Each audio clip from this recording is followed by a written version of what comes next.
Ron DeSantis, Republican from Florida. Congressman, thank you for being on set. Good morning. Let me start with these confirmation hearings, because there was a question about Mike Pompeo, the incoming CIA chief, and when he could get confirmed. You heard, for example, Sean Spicer and others say that the delay on his confirmation was the politicization of the process. Democrats argue they're just trying to be thorough. Do Democrats have a point? Not with Mike. Mike is a colleague of mine. He is rock solid. I mean, he was first in his class in West Point. He was an Army officer, has done very well in business, and has been an intel expert here in the Congress. So they need to get him in place. Should have happened the first day, but let's get him in place today. He's going to do a great job as CIA director. So do you think the Democrats are just playing politics? Well, I think that they thought they were going to win the election. They thought they'd have a majority in the Senate. That didn't happen, and I think that they're frustrated at where they find themselves, and they're trying to show their base, who's upset at what's happened, that they're fighting. But I don't know that this was necessarily the right fight to pick, and I don't think it was successful.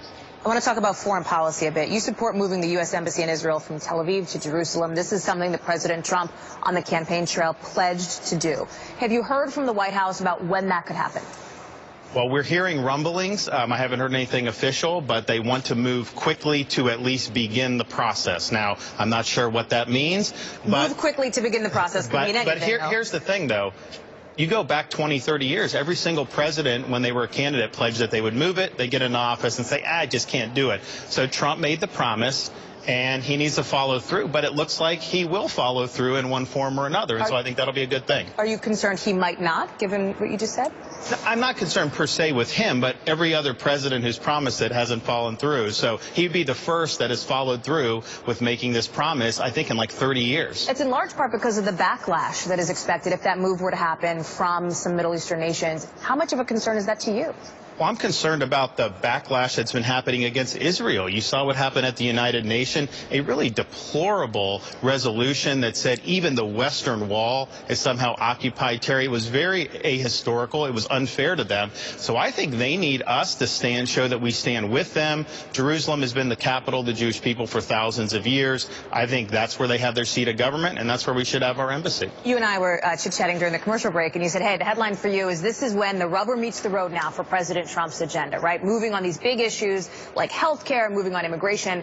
But what we heard this weekend were conversations about crowd sizes, conversations about media. Is that okay to you? Are these, is the discussion about alternative facts what you want to be seeing from the Trump White House right now?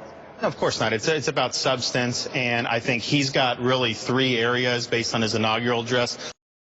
Draining the swamp in Washington, which he very bluntly said needed to be done. 2 is create economic growth and jobs. And then 3 is take the fight to radical Islamic terrorists. And if he succeeds on those big picture items, I think a lot of this stuff will be background noise. If somehow some of the background noise caused him to take his eye off the ball, then I think it could be damaging. But I think that we're here.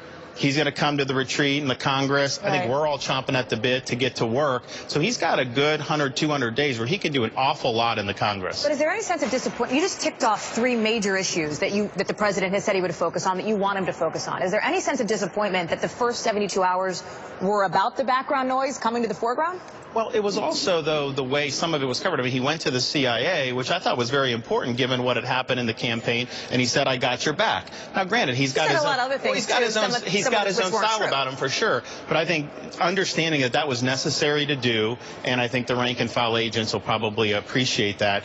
So I think, by and large, I think he's still got a great shot to do some good things, and I think the background noise, I think, will fade. Senator McCain was asked about the president's administration so far over the weekend. I want to play you a very quick tidbit of what he said. Listen.